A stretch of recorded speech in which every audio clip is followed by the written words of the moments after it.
शीतल और अभिमन्यु की शादी को 5 साल हो चुके थे, लेकिन अभी तक उनका कोई बच्चा नहीं हुआ था। इसकी वजह से शीतल और अभिमन्यु परेशान रहते थे, लेकिन उन दोनों से ज्यादा परेशान थी शीतल की सास, यानी अभिमन्यु की माँ जानकी देवी। जानकी देवी चाहती थी कि जल्दी से जल्दी उनकी गोद में पोता या पोती आ जाए, और इसीलिए वो अपनी बहू शीतल को लेकर एक दिन हॉस्पिटल पहुंची। डॉक्टर मैडम, जरा ठीक से चेक करके बताइए ना, कई बड़े बड़े डॉक्टर को दिखाया है, लेकिन मेरी बहू माँ ही नहीं बन पाती। मैंने शीतल को बहुत अच्छे से चेकअप किया है। देखिए, बात यह है कि शीतल के अंदर माँ बनने की कैपेसिटी नहीं है। ये आप क्या कह रही हैं डॉक्टर साहब? कोई तो इलाज होगा ना, कोई दवाई दे दीजिए। देखिए, कुछ प्रॉब्लम ऐसी होती है जिनका कोई ट्रीटमेंट नहीं होता। आई एम सॉरी टू से, लेकिन शीतल कभी माँ नहीं बन सकती, क्योंकि उसके यूट्रस में अंदर से ही कुछ प्रॉब्लम है। घर आने के बाद क्या हुआ माँ? कहाँ लेकर गई थी आप शीतल को? अरे कहाँ लेकर जाती, डॉक्टर मैडम के पास ले गई थी, लेकिन तेरी बीबी तो कभी माँ बन ही नहीं सकती। मम्मी जी, इसमें मेरी क्या गलती? अगर अंदर से कोई प्रॉब्लम है तो उसमें मैं भी कुछ नहीं कर सकती। जानती हूँ, ये बात डॉक्टर के मुंह से सुन चुकी हूँ। अब दोबारा मेरे सामने इस बात का गाना मत गा। अरे माँ, परेशान होने की जरूरत नहीं है, हम सोचते हैं ना कुछ। अरे क्या सोचेगा तू? जब डॉक्टर कह चुका है कि तेरी बीवी माँ नहीं बन सकती, तो पता क्या सोचेगा तू? कहाँ से लाएगा बच्चा? माँ, ये तो मैं भी नहीं जानता। अभिमन्यु, क्यों ना हम अनाथ आश्रम से एक बच्चा गोद ले आए? क्या फर्क पड़ता है बच्चा हमारा हो या गोद लिया हुआ? हाँ, ये बड़ी बातें बनाने वाली, क्या फर्क पड़ता है? अरे क्यों फर्क नहीं पड़ता? मुझे इस वंश को आगे बढ़ाने के लिए मेरे बेटे का खून चाहिए, किसी दूसरे का नहीं। लेकिन माँ, आप जानती है कि ये अब पॉसिबल नहीं है। मैं कुछ नहीं जानती। मैं किसी पराये की औलाद को इस घर में अपना पोता या पोती बन के बढ़ता हुआ नहीं देख सकती। मेरा वंश मेरे बेटे के खून से ही आगे बढ़ेगा। लेकिन मम्मी जी, ऐसा कैसे हो पाएगा? आप अच्छी तरह जानती है ना, मेरा और अभिमन्यु का बच्चा नहीं हो सकता। तो मैं अपने बेटे की दूसरी शादी करवाऊंगी, और अपनी दूसरी बीवी से ये मुझे बच्चा पैदा करके देगा।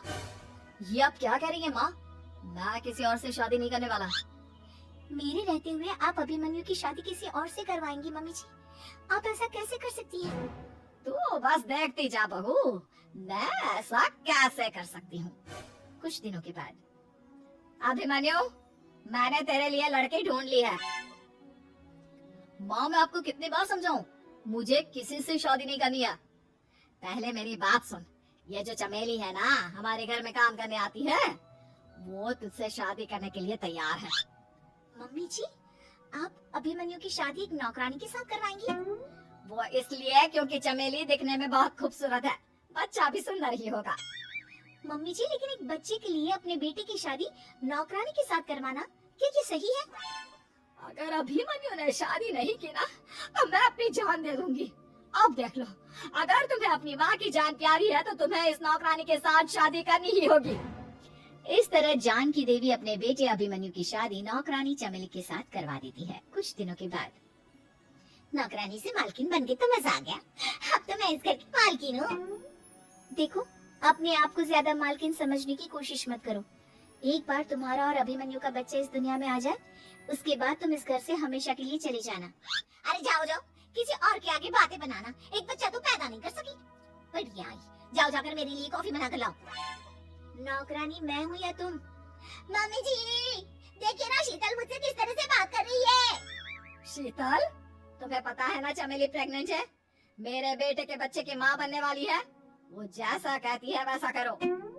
लेकिन मम्मी जी, वो मुझे नौकरों की तरह ट्रीट कर रही है। अरे तो करेगी ना, वैसे भी बहू तुम हो किस काम की, एक बच्चा तो पैदा नहीं कर सकती। जाओ अब घर के सारे काम करो और चमेली को आराम करने दो। थैंक यू मम्मी जी, भगवान आपका भला करे। आप नहीं होती तो मैं नौकरानी से महारानी कैसे बनती? देखो, तुम्हें जो चाहिए सब मिलेगा, खूब खाओ पियो, मजे की जिंदगी जियो, लेकिन बस मुझे एक बच्चा पैदा करके दे दो।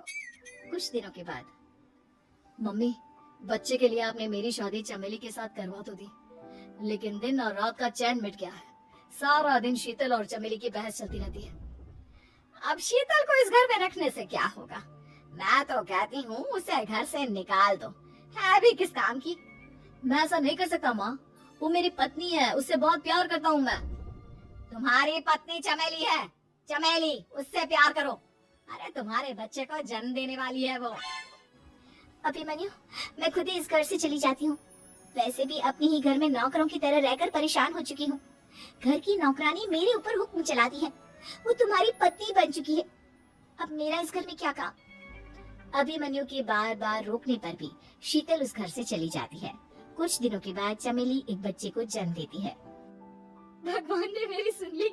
मेरे बेटे का घर भर गया। उसका अपना बच्चा इस दुनिया में आ गया। मम्मी जी, बच्चे को हाथ लगाने से पहले मेरी एक शर्त तो सुन लो। तुम कहना क्या चाहती हो चमेली? आपकी मम्मी को बहुत शौक था ना अपने पोते को खिलाने का। अब देखो, इस दुनिया में हर चीज की कोई ना कोई कीमत तो होती है। तुम अपनी आधी प्रॉपर्टी मेरे नाम कर दो, बच्चा तुम्हारे नाम। अरे लेकिन मैंने अपने बेटे से तुम्हारी शादी करवाई है। अब ये सौदेबाजी कहाँ से आ गई? जो औरत अपनी बहू को घर से निकाल कर एक नौकरानी के साथ अपने बेटे की शादी करवा दे, वो तो सौदेबाजी कर ही सकती है ना। उसका कैसे भरोसा कर सकते हैं? मुझे बस आप लोगों की प्रॉपर्टी चाहिए, उसके बाद ही बच्चे को आप हाथ लगा सकते हैं। मैंने कहा था ना मम्मी, आप गलत कर रही हैं। देखिए, उसका नतीजा आपके सामने है। जब शीतल को पता चलता है कि अभिमन्यु और चमेली का बच्चा दुनिया में आ गया है, तो वो अपने घर पहुंचती है। अभिमन्यु, कहाँ है आपका बच्चा? क्या मैं उसे देख सकती हूँ? कुछ भी मत पूछो शीतल। माँ की हुई एक गलती हम लोगों पर भारी पड़ रही है। वो नौकरानी अपनी औकात पर आ गई है और अब हमसे अपनी आधी प्रॉपर्टी मांग रही है, वो भी बच्चे के बदले में। एक बात कहूँ अभिमन्यु, आप उसे कुछ भी देने से मना कर दो। अरे कैसी बात कर रही हो? मेरे बेटे की औलाद है उसके पास, ऐसे कैसे मना कर दे? मम्मी जी, वो अभिमन्यु का बच्चा नहीं है, वो चमेली और उसके बॉयफ्रेंड का बच्चा है। ये तुम क्या कह रही हो शीतल? ये देखिए वीडियो। चमेली और उसका बॉयफ्रेंड आपस में बातें कर रहे हैं कि उन दोनों ने मिलकर आपको बेवकूफ बनाया है और अब इस बच्चे के बदले आपसे प्रॉपर्टी भी हड़प लेंगे। हे भगवान, ये मुझसे क्या हो गया? ना तो बच्चा मिला और अपने बेटे की नौकरानी के साथ शादी करवा दी सो अलग। अब क्या होगा? मुझे माफ कर दो शीतल, मेरी वजह से तुम्हें बहुत तकलीफ हुई है।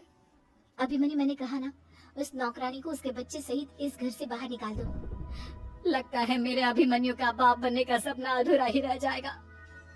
अभिमन्यु, अपनी मम्मी से कहो कि परेशान ना हो।